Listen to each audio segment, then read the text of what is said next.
নমস্কার, সকলকে স্বাগত জানাই আমার চ্যানেল ইনভেস্ট উইথ নিশানে। বিগত কয়েকদিন ধরে আমরা দেখতে পাচ্ছি যে প্রচুর কিন্তু নতুন কোম্পানি মার্কেটে লিস্টেড হচ্ছে। এর মধ্যেই আগামী ১৯ তারিখে আরেকটি কোম্পানির অ্যাপ্লিকেশন পর্ব চালু হচ্ছে, যার নাম হচ্ছে বিক্রম সোলার কোম্পানি।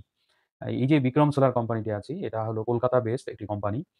এর কিন্তু যে ম্যানুফ্যাকচারিং হাব রয়েছে শুধু যে কলকাতা এরকম নয়, চেন্নাইয়েও কিন্তু রয়েছে। এই কোম্পানিটির বিশেষত্ব হলো এই কোম্পানিটির নেটওয়ার্ক কিন্তু খুব বড়সড় নেটওয়ার্ক। কারণ কি আমাদের যে ছোট শহরগুলো আছে পশ্চিমবঙ্গের ভেতরে সেখানেও এর প্রেজেন্স কিন্তু দেখা যায়। এই কোম্পানির মেইন যে কাজগুলো হয় সেটা হচ্ছে ফটোভোল্টাইক যে মডিউলগুলো আছে এরা কিন্তু তৈরি করে।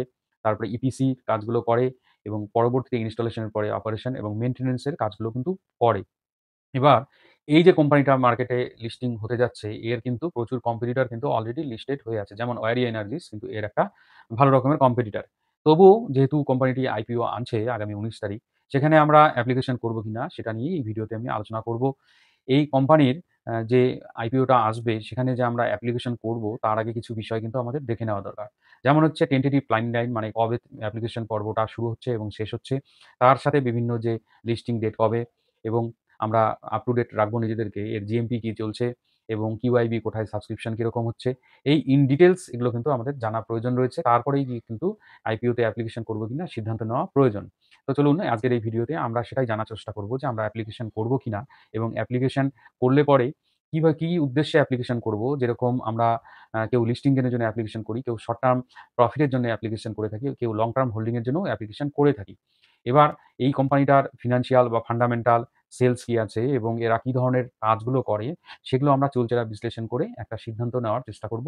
সর্বোপরি ভিডিওর শেষে আমি কি করছি সেটাও আপনাদের সাথে শেয়ার করব এবং আপনাদেরকে সাহায্য করব আপনাদের সিদ্ধান্ত নেওয়ার জন্য। তো চলুন ভিডিওটি শুরু করি। এই বিক্রম সোলার কোম্পানিটি শুধুমাত্র যে ভারতবর্ষে কাজ করে বা পশ্চিমবঙ্গে কাজ করে এরকম না, এর প্রেজেন্স কিন্তু রয়েছে ৩৯টি কান্ট্রিতে। তার মানে বুঝতে পারছেন যে এর ব্যাপ্তি কতটা। এর সাথে এদের যে এক্সপ্যানশন প্ল্যানিং রয়েছে, এরা যেহেতু ৩ টে ক্ষেত্রে কাজ করে আমি একটু আগেই বললাম, তার বাইরেও এরা কিন্তু যে সোলার সেল প্রোডাকশনের একটা কিন্তু চিন্তাভাবনা এরা রেখেছে, যেটা ২০২৬ থেকে কাজ শুরু করবে সেরকমই দেখা যাচ্ছে ম্যানেজমেন্টের স্টেটমেন্টে। আমাদের যে ওয়ারি এনার্জিস যে কোম্পানিটা আছে, এরা যে ৩ টে কাজ করে সেটাও কিন্তু তারা করে। তার সাথে কিন্তু এই সোলার সেলস প্রোডাকশনের ম্যানুফ্যাকচারের কাজটা করে। কিন্তু এরা ফটোভোল্টাইক যে মডিউলগুলো আছে সেগুলো তৈরি করে, কিন্তু সোলার সেলসটা কিন্তু এরা তৈরি করে না। এই বিক্রম যে কোম্পানিটি আছে বিক্রম সোলার, তারা কি করেছে ২০২৬-এ প্ল্যান নিয়েছে তাদের প্রোডাকশন টোটাল হবে 10.50 গিগাওয়াট এবং তার মধ্যে 3 গিগাওয়াট ব্রেকডাউন ব্যাকওয়ার্ড থাকবে কিন্তু integrated to manufacture solar cells এবং ২০২৭-এ তাদের মোট হলো ১৫.৫০ গিগাওয়াট হলো প্রোডাকশন থাকবে, যার মধ্যে 5 গিগাওয়াট থাকবে হলো সোলার সেলস ম্যানুফ্যাকচার। এই হলো কোম্পানির এক্সপ্যানশন প্ল্যান। এই কোম্পানিটি 5.4 gigawatt solar modules already supply করেছে ডোমিনিকান রিপাবলিক, হন্ডুরাস এবং ইউএসএ-কে। তাছাড়া ভারতবর্ষে এরা ২৭৫ উপরে প্রজেক্টস কিন্তু কিউমুলেটিভ ক্যাপাসিটি অফ 1.03 গিগাওয়াট এই কমপ্লিট করেছে। সুতরাং এই কোম্পানির কিন্তু ভালো ফুটপ্রিন্ট কিন্তু রয়েছে। এই কোম্পানিটি কিছু মাইলস্টোন অ্যাচিভ করেছে ফার্স্টে, যেমন হচ্ছে first fully solarized airport Cochin international airport limited, যেটা কেরালার কোচিনে অবস্থিত, সেটা কিন্তু এরা কাজ করেছে, সেখানে তৈরি করেছে এই জিনিসটি। First company in India to commission a floating solar PV plant of 10 kilowatt, এটা সম্ভবত এরা কলকাতায় করেছে। এই যে বিভিন্ন ধরনের মাইলস্টোনগুলো কিন্তু এরা অ্যাচিভ করেছে, এখানে স্ক্রিনে আমি দেখিয়ে দিলাম, আপনারা একটু দেখে নেবেন। এটা কোম্পানি সম্পর্কে বলতে গিয়ে আমি এই কথাগুলো আপনাদের সামনে কিন্তু তুলে ধরলাম। এবার কোম্পানির যে আইপিও সংক্রান্ত বিষয়গুলো আছে সেগুলোকে একটু আমরা দেখে নেব একটু দ্রুততার সহিত। প্রথমে আমরা দেখে নিই আইপিওর টেন্টেটিভ টাইম। ওপেন ডেট হচ্ছে ১৯ তারিখ, ক্লোজ ডেট হচ্ছে ২১ তারিখ আগস্টের এবং অ্যালটমেন্ট ডেট হচ্ছে ২২ তারিখ, রিফান্ড ইনিশিয়েশন ২৫ তারিখ, ডিম্যাট ট্রান্সফার ২৫ তারিখ, লিস্টিং ডেট হচ্ছে ২৬ তারিখ আগস্টের সকাল ১০টার সময়। এবার আমরা একটু আইপিও ডিটেলসটা দেখে নেব। আইপিও ডিটেলসে ফেস ভ্যালু ১০ টাকা, ইস্যু প্রাইস হচ্ছে ৩১৫ থেকে ৩৩২ টাকা। ৩৩২ টাকা যেটা কাট অফ প্রাইস, সেটাতেই আমরা যদি অ্যাপ্লিকেশন করবো। এক লটে ৪৫টি শেয়ার থাকবে। ইস্যু সাইজ হচ্ছে ২০৭৯.৩৬ ক্রোড়। ফ্রেশ ইস্যু হচ্ছে ১৫০০ কোটি টাকা এবং অফার ফর সেল ৫৭৯.৩৬ কোটি টাকা, যেটা পুরোপুরি প্রমোটারের পকেটে ঢুকবে। ১৫০০ কোটি টাকা ফ্রেশ ইস্যু যেটা হচ্ছে সেটাই কিন্তু হয়তো এরা কাজে লাগাবে। ইস্যু টাইপ বুক বিল্ড অফার, লিস্টিং হচ্ছে দুটো এক্সচেঞ্জে, এনএসসি এবং বিএসসিতে, রেজিস্টার হচ্ছে লিঙ্ক টাইম। এরপর আমরা দেখে নেব কোটা আইপিও রিজার্ভেশন কি রয়েছে।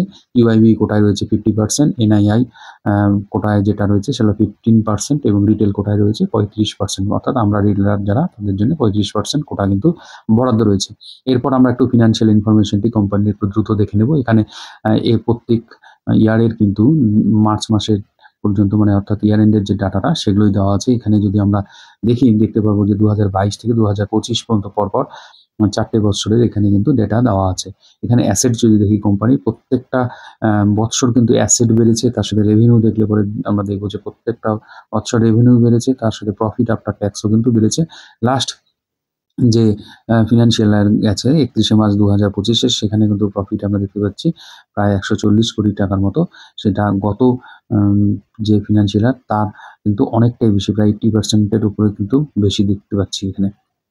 80%-এর মতোই জাম্প আমরা দেখতে পাচ্ছি। তার সাথে সাথে নেট ওর্থ যেটা আগে নেগেটিভে ছিল সেটা কিন্তু বেড়েছে, এবং রিজার্ভ এবং সারপ্লাস যদি দেখি, এটা অবাক করে দেওয়ার মতো 925 কোটি টাকা রিজার্ভ কিন্তু কোম্পানি রয়েছে।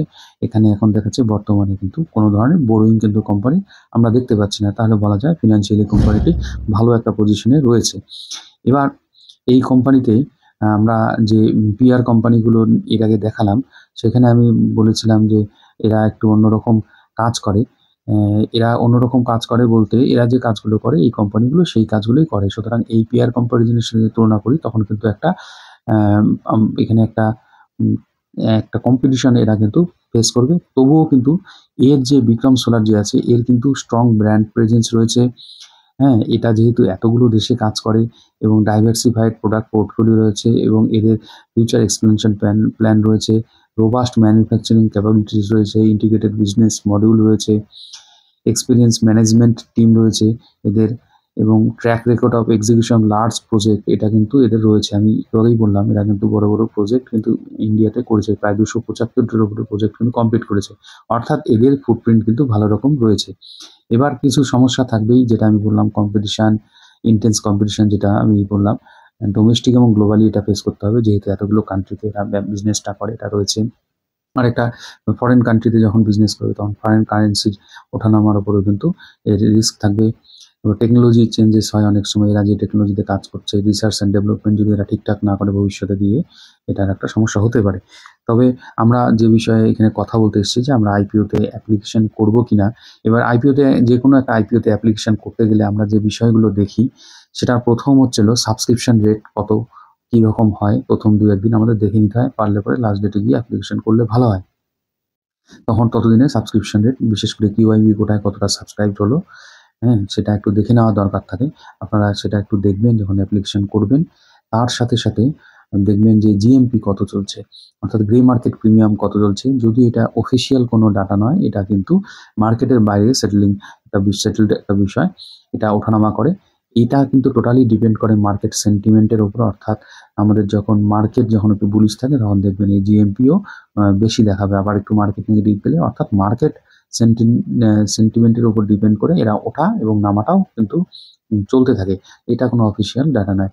তবে মোটামুটি যে আইপিওগুলো আছে তাদের জিএমপি যদি 20%-এর ওপর হয়, সেখানে কিন্তু একটা লিস্টিং গেনের জন্য অ্যাপ্লিকেশন করা যায়। তবে এই কোম্পানিটার ক্ষেত্রে আমি যেটা করব, আমি নিজে লিস্টিং গেনের জন্যই অ্যাপ্লিকেশন করব। কিন্তু যদি কেউ হোল্ড করে সেরকম সমস্যা হওয়ার কথা নয়। তবে বর্তমান মার্কেট পরিস্থিতিতে আমরা দেখতে পাচ্ছি যে বেশিরভাগ আইপিও লিস্টিং হওয়ার পরে ওপরের দিকে যাচ্ছে বিগত কয়েকদিন ধরে। এবার সেইখানে আপনার কিন্তু একটু দক্ষতার প্রয়োজন আছে, স্টপ লস ট্রেল করা বা পার্শিয়াল প্রফিট বুকিং করা, এগুলোর কিন্তু দক্ষতা না থাকলে আপনি সেই কাজটা করতে পারবেন না।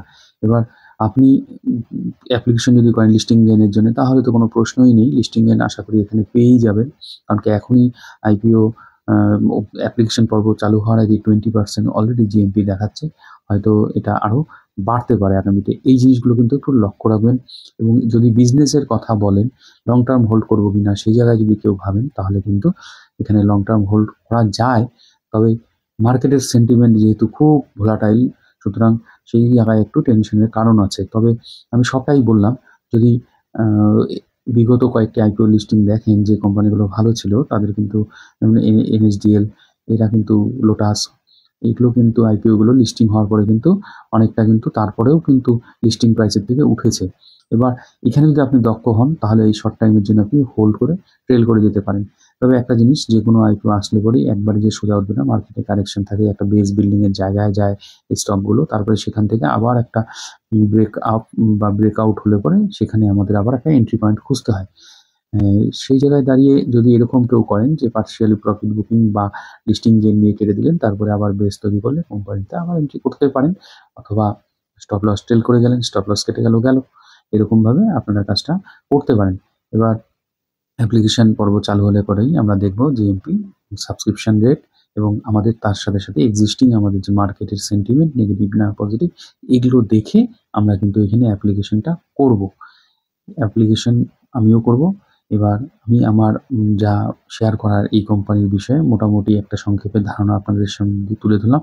আপনারা একটু গুগল করলেও কিন্তু জানতে পেরে যাবেন এই কোম্পানিটা কী ধরনের কাজ করে। তো যদি ভিডিওটি ভালো লাগে তাহলে একটু লাইক করবেন, কমেন্ট করবেন, শেয়ার করবেন। আরও নিত্য নতুন ভিডিও দেওয়ার জন্য আপনারা আমাকে উৎসাহ প্রদান করবেন লাইক এবং কমেন্টের মাধ্যমে। যারা নতুন দেখছেন তাদেরকে বলব চ্যানেলটিকে সাবস্ক্রাইব করে বেল আইকন প্রেস করে রাখবেন। ধন্যবাদ, ভালো থাকবেন।